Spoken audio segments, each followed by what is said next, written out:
Hi, it's Lloyd and Lloyd's cooking. All right, and the reason I'm cooking is because it's getting close to dinner time for us here. Not close; it's 3:45, but I like thinking a little bit ahead.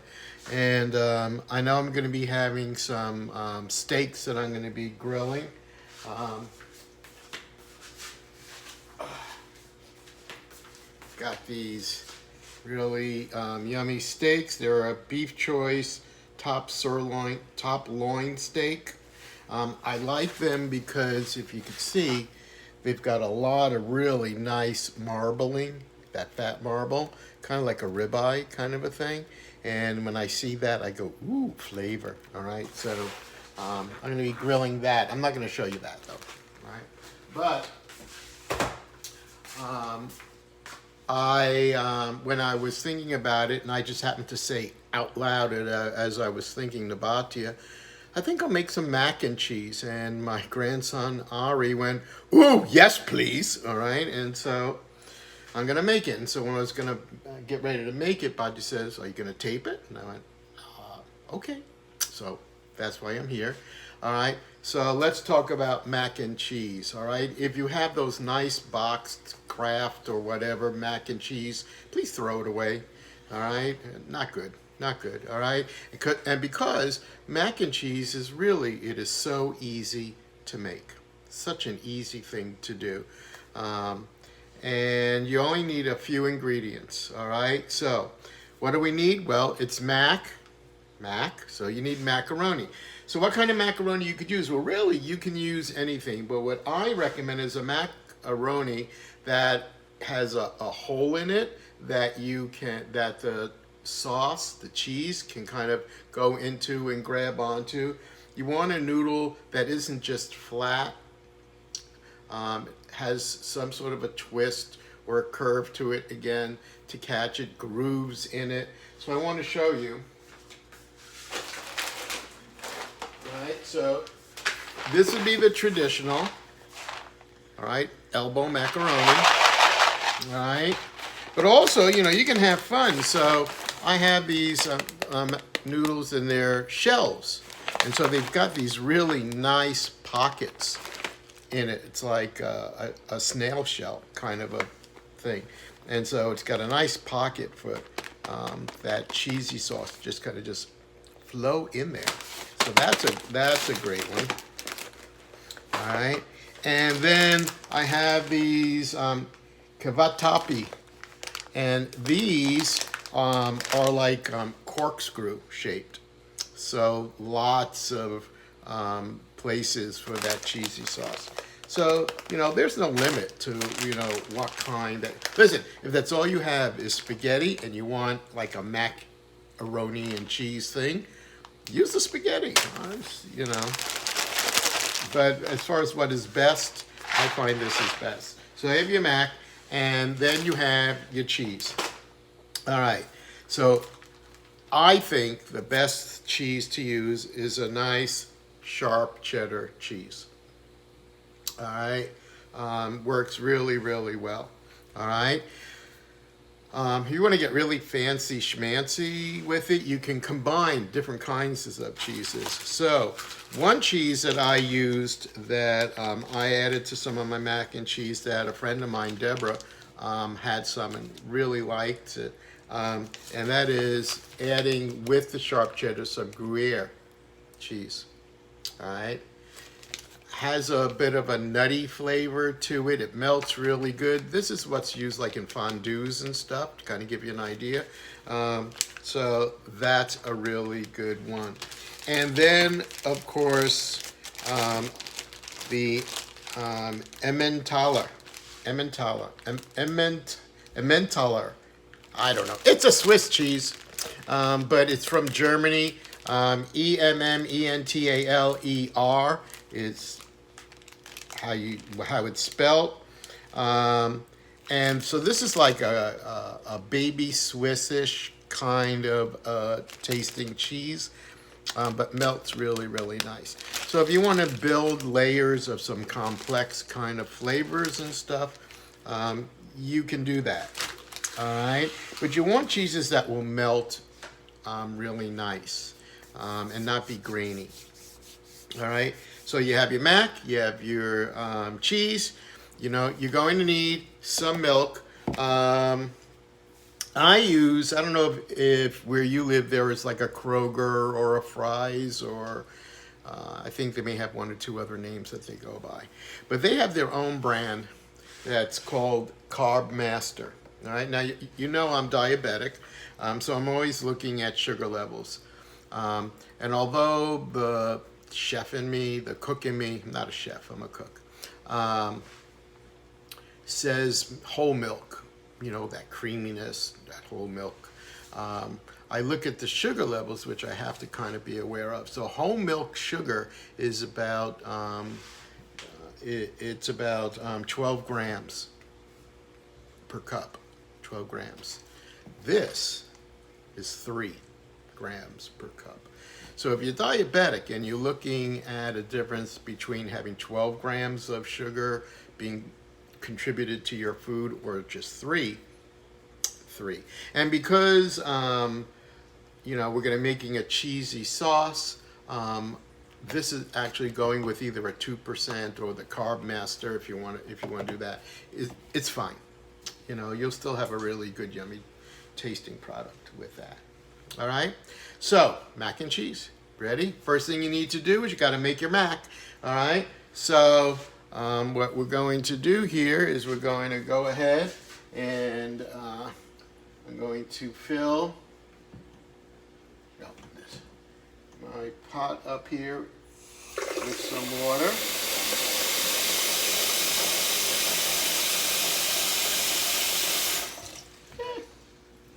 Love this thing.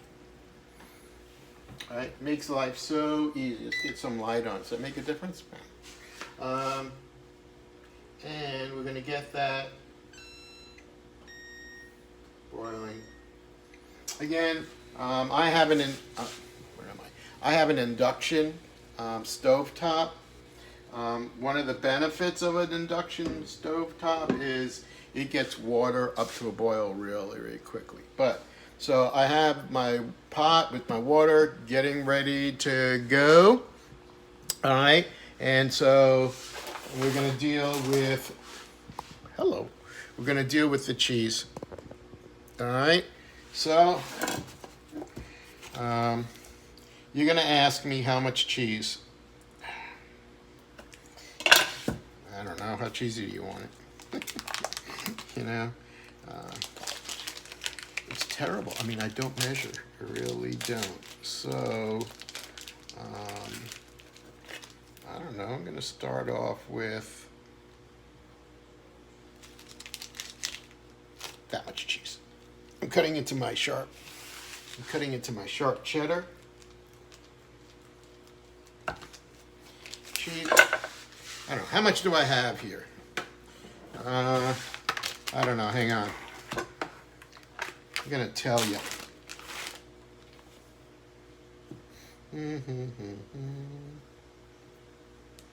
I have, let's put this in grams. I'm weighing it out. I have 469 grams of cheese. All right. That comes out to 16.5 ounces in weight. All right. Or 1 pound, 1 pound, 0.5 ounces. No, 1 pound, 0.5 ounces. A pound. Almost a pound of cheese. All right. Does that help? I don't know. Alrighty. So, and although I could go ahead if I really wanted to go old school and I wanted to just grate it with a box grater. Sometimes, depending on how I'm feeling, I'll do that.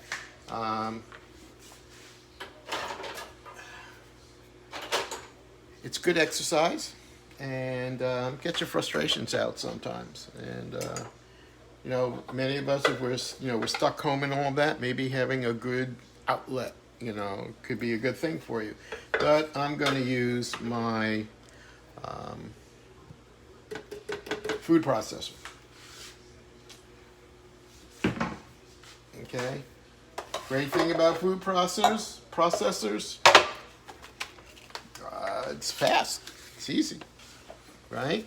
Bad thing about it, someone's got to clean this up. Okay, but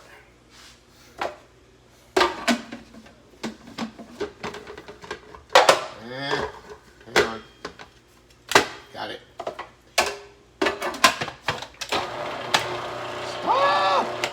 All right, so when you talk about food processors, you really want something a good size. You want a nice big bowl capacity. And another thing that you really, really want is a really big mouth tube to feed things. And some of them come with very small ones. I just find that very frustrating, you know? So I'm going to cut my cheese. I'm cutting the cheese. I don't think I'm ever going to grow up. But here we go. So I cut it into these blocks so they fit into my tube. And let this do the work. All right, important thing when you're doing this, don't press down too hard. Let the machine do the work for you, just a light pressure as it goes down.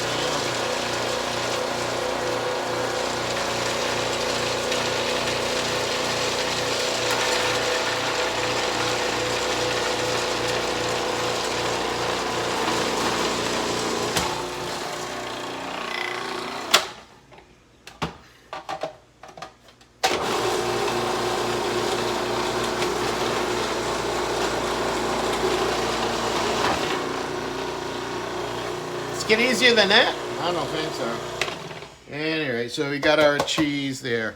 The Macs, you know, got to decide which Mac do I want to use. Do I want to use the Elbow, or I think today I'll just go traditional with the Elbow macaroni for right now.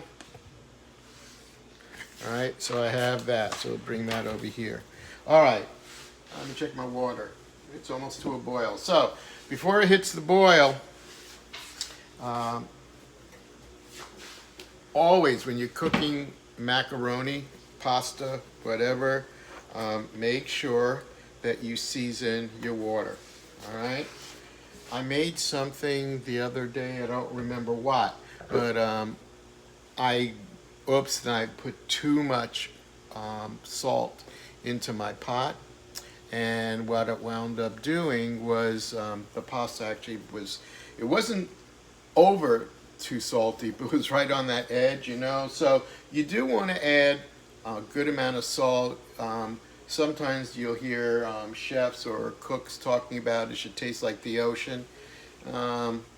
Maybe a little slightly less than the ocean. All right. So I'm adding a little bit of salt to my water. All right, because in actuality, this is the only time you have to actually season the pasta itself. Everything else we're going to do, what you're going to be tasting is what's going to be on the pasta, you know, but it's not seasoning the pasta itself. So you need to do that. All right, and let's see what else. All right, so now while that's going, I want to start to make the base for what will be my cheese sauce. All right. So how do I do that? I'm over here. I want you guys to be able to see this. All right. And let's turn this on. All right. So I need. Let's see if I can turn this to a wide. I'm going to try turning this to a wide angle. This may not work. I don't know. We'll see. All right, but well, I hear my water boiling. Hang on.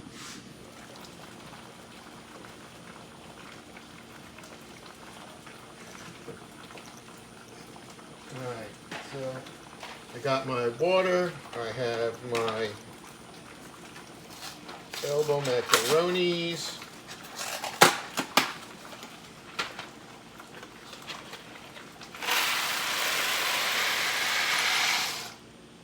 Put it in there. All right. And it says al dente, perfect in 7 to 8 minutes. I'm actually going to cook it a little bit, I think, under that. I'll taste one just to see, to make sure. But I think I'll be going probably a little bit under. I don't want to cook it all the way because I'm going to be adding it to my sauce.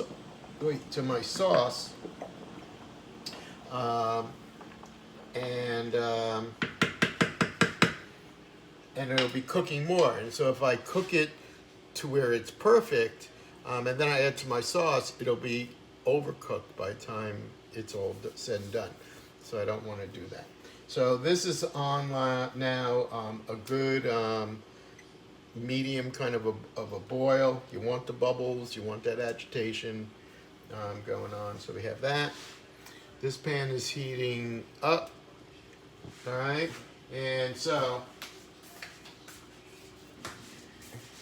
I'm going to add to my pan right now 8 tablespoons or half a cup of butter.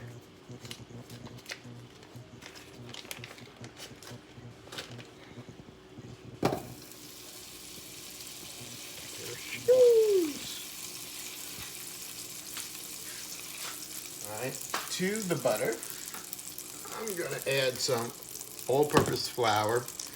Generally, you do a equal ratio, so half a cup of butter. I'm going to making a roux, so a half a cup of butter, half a cup of flour. I'm going to go a little bit lighter than that. I want this to be able to help the flour and all to help to kind of thicken up my sauce. However, because I'm working with pasta, pasta in itself will give off starch as it is introduced into the sauce, and that starch acts as a thickener. So it's a careful. In fact, I would say maybe if you don't want to, you don't even have to put in the flour. That if you just put in the pasta and mix it in there, it'll do its thing. All right, but I'm going to add like a quarter of a cup to a half a cup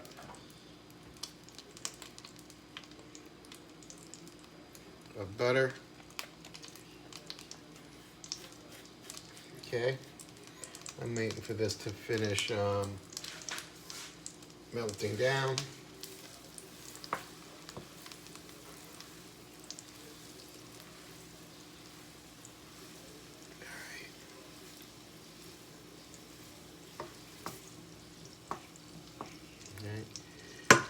So I'm going to sprinkle my flour right over there, and I kind of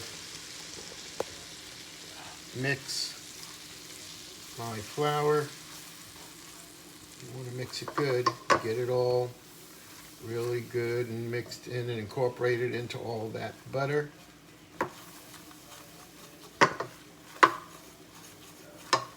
Here to create kind of a thickener.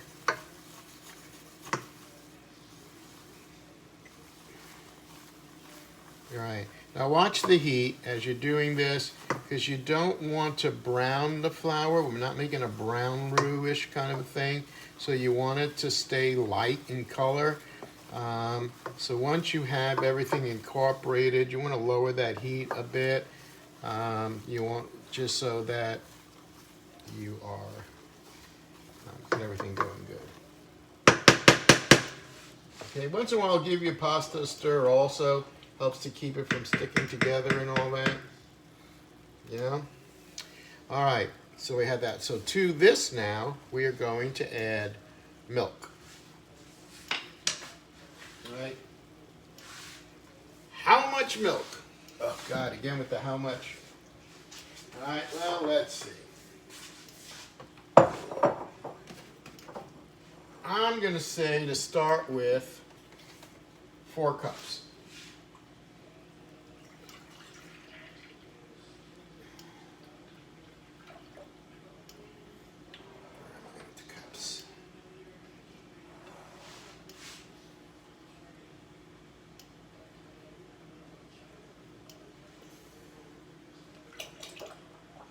Okay, 4 cups.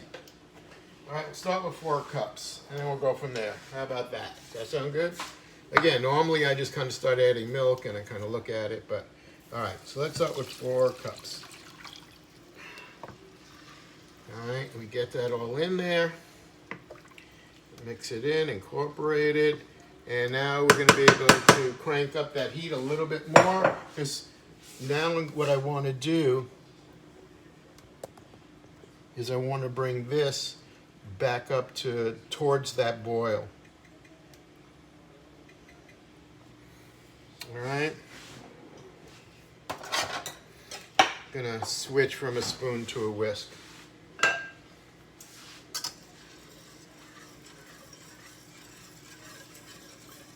right, so you kind of get this go. Now, what will happen is that as this starts coming up into heat and starts reaching that boil, it's going to start to thicken. Okay?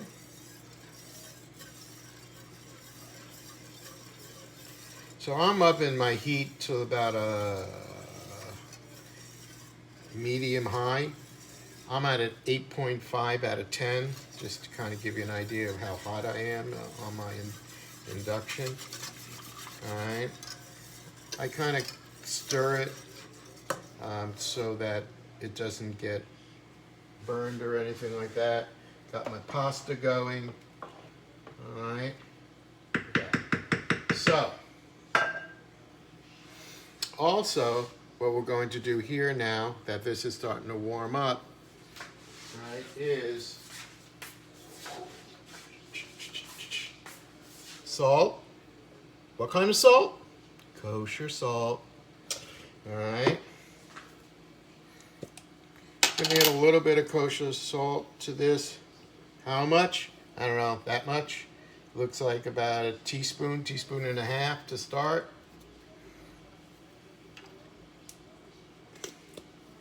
All right. And some good grinds of pepper.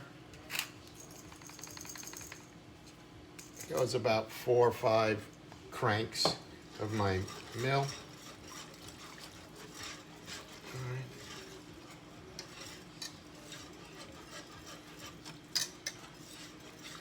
Get that all going. All right. And I want to check out and see where my pasta's doing.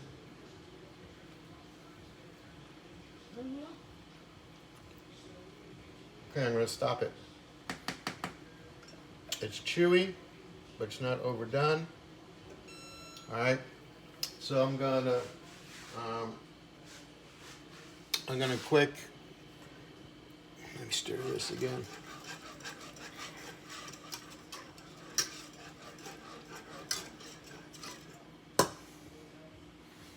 And I'm going to quick pour off the water. The lid of this one has these holes in the lid here, so I can put it on, take it over, and just get rid of the water. But I do want to keep and reserve some of this water. Again, this is pasta water. It's flavored. There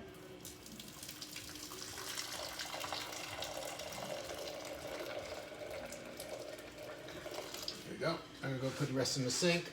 But it's flavored and it's salted. Oh. Hang on. All right. So my milk and butter and flour has come to a slight boil, and I want you to take a look at that so you could see. And it's somewhat thickened up in here. It isn't really thick, but it's definitely tightening up and for that. And that's what I wanted, because again, I'm gonna be adding pasta to this. And as I add pasta to it, that the starch in the pasta is gonna act,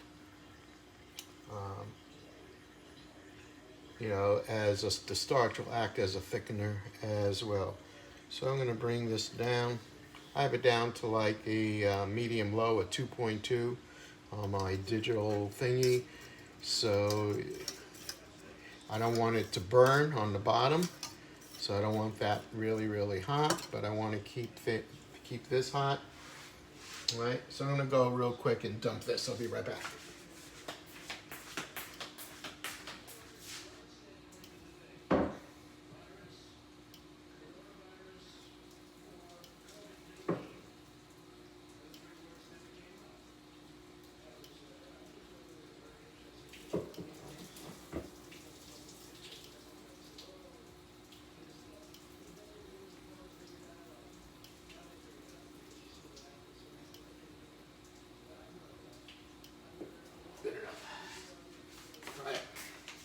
All right, I'll be back. All right, so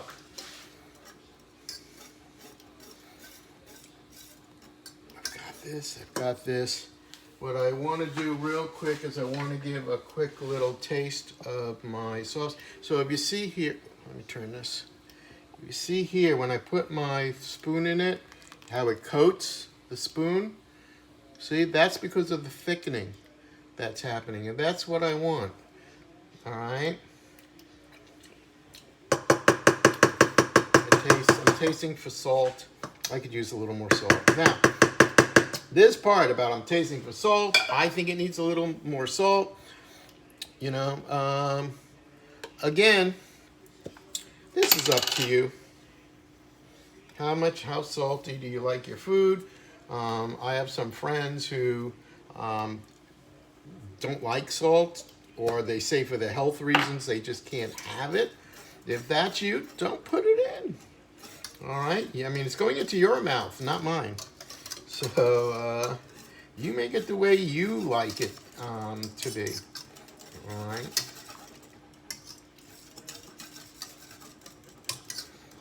All right. So we got that in there. All right. Very good. So now I've got the salt in there. What I am going to do next now is I'm going to add my pasta. Now there is, let me talk to you for a second. There are different points of view and thoughts about this. Where do I add the cheese? Do I add the cheese now and make it a cheese sauce and then add the pasta? Or do I add the pasta and then incorporate the cheese? Either way, it's going to turn out. I have found, however, for whoever is interested, I have found in actuality, I get a better, smoother incorporation of cheese and everything if I first add my macaroni and then I start adding my cheese. They say, interesting, Lloyd. Yeah, it really is interesting. So, let's start adding the macaroni to my nice white sauce.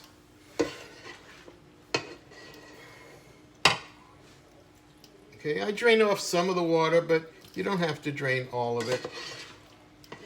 And I add a couple scoops here. And then I'm going to combine.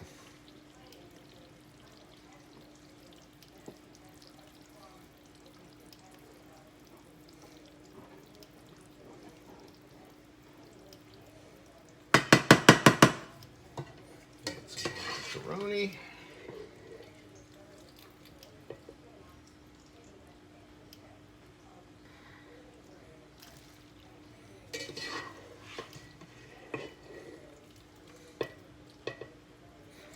And this makes a lot of macaroni and cheese, by the way. So You know, another reason why it's probably better for you just to kind of do this.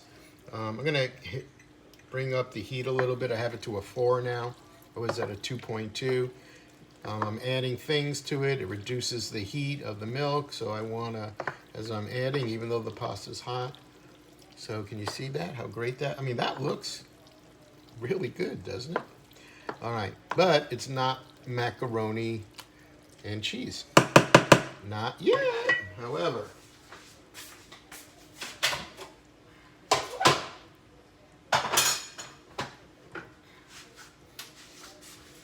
now I can start adding. All right, so I'm looking at it. I'm starting to get some bubbling. I don't want to be quite that hot, so I'm going to lower this down again as I'm adding cheese. Now, here's why. All right, this is where you want to have this now on a medium low, maybe low heat. This is hot. All right, if this is too hot, when you add the cheese is going to do what's called break. All right, which means it's going to turn, it's not going to incorporate into the milk and everything. It's going to separate out from your mixture. And then you get this greasy thing going on. So you want this to be nice and creamy. And you want this to be warm, all right? But you don't want it to be boiling hot. And so now we just start adding our cheddar cheese. We add it a little tiny bit at a time, not all at once, please. And we add it in here and we begin to stir. And this cheese will just begin to melt and incorporate, whoops, into my macaroni and milk and pepper, salt. All right, so that's starting to melt in really, really nice.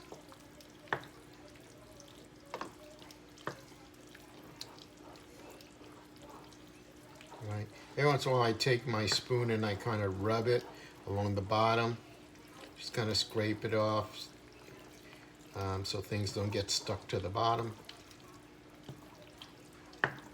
Which is another reason why you want your temperature kind of on the low side, because you don't want that cheese to beginning to stick and to burn on the bottom. That can ruin it really good. All right, so all that's in there that I had just put in. So I'm gonna add a little bit more cheese. Cheese, cheese, cheese, cheese, cheese, cheese, cheese. Okay, and I'm gonna just incorporate that in. Now, am I going to use all the cheese? I don't know. Again, this is where, you know, you need to be looking at what you're making and see. And some people like their mac and cheese really, really cheesy. Some people like it less cheesy, you know. So there you go. But you can see you can see how nice and I hope you can see at least it's becoming very, very creamy. Why? Because as I have my macaroni in here, the starches from the macaroni is beginning to tighten everything up.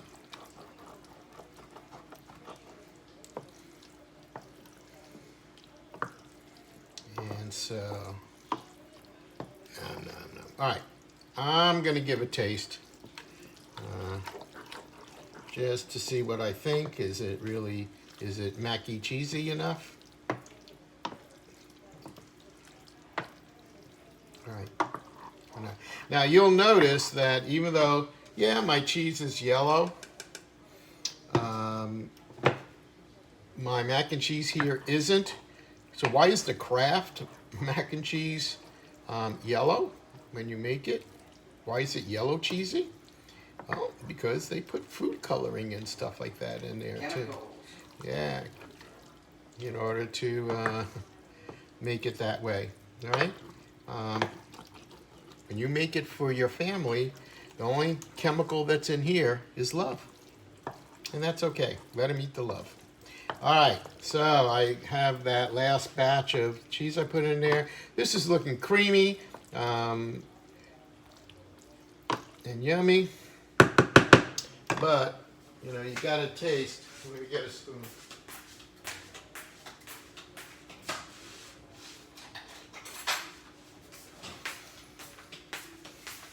You know, because this is what, and this is where again, you can go ahead and you can ask yourself, is anything missing? I mean, do I need more cheese?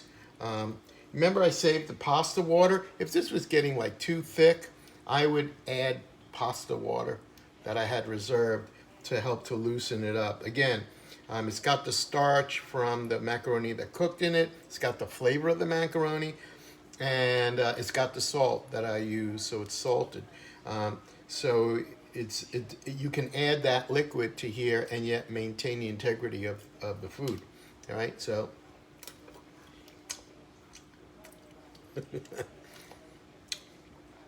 Oh yeah, that's the stuff, baby. I like it. It's got a nice cheesy flavor, but I could still taste the macaroni in there. I love the consistency of it at this point.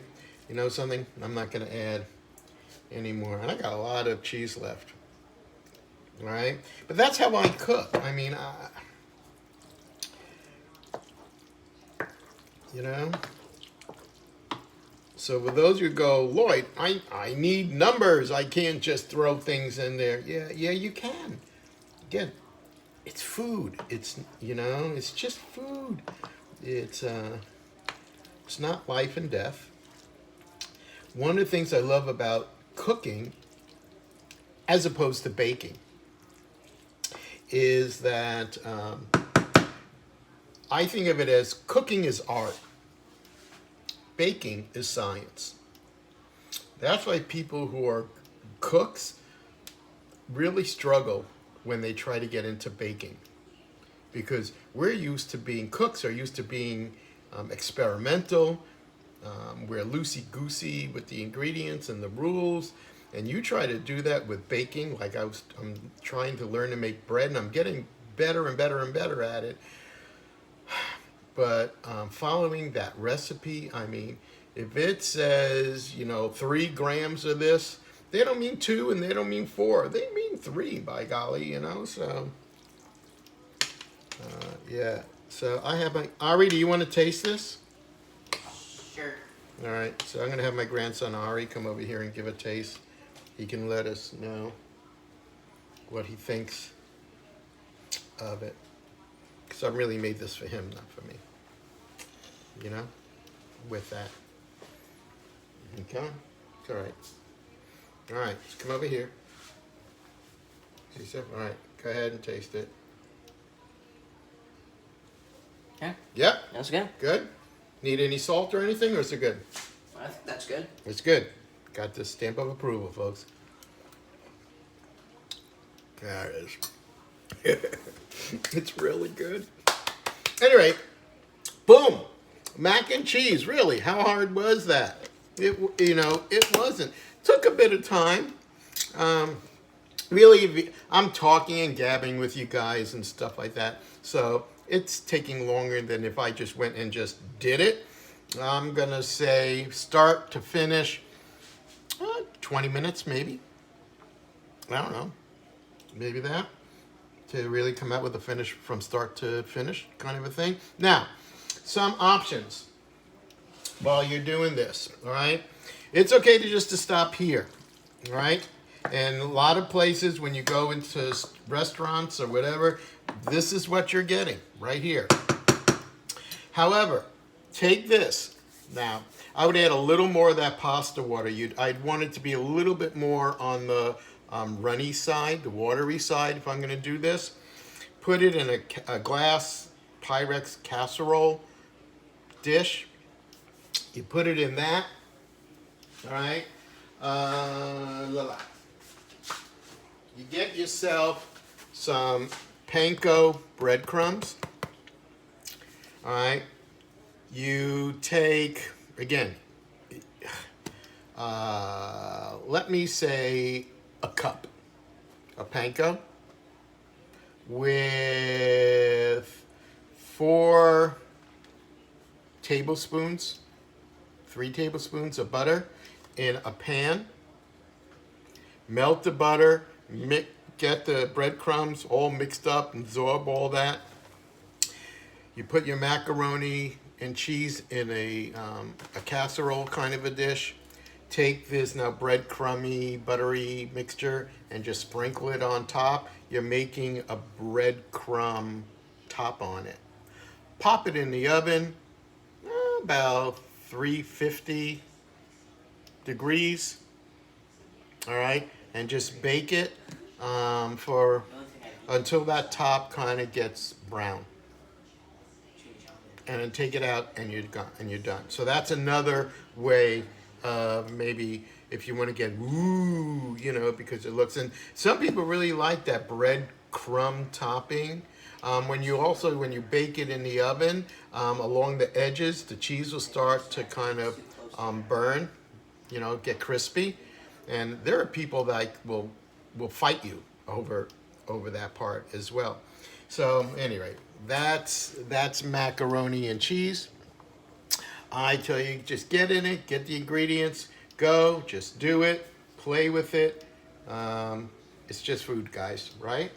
As I keep saying, just food. Anyway, so I'm gonna end this now, and I'm gonna then get my grill heated up so I can get those steaks going, and so we can have steak and mac and cheese for dinner tonight. All right, hope you found this helpful and fun to watch and all that, and I'll be seeing you next time Lloyd cooks.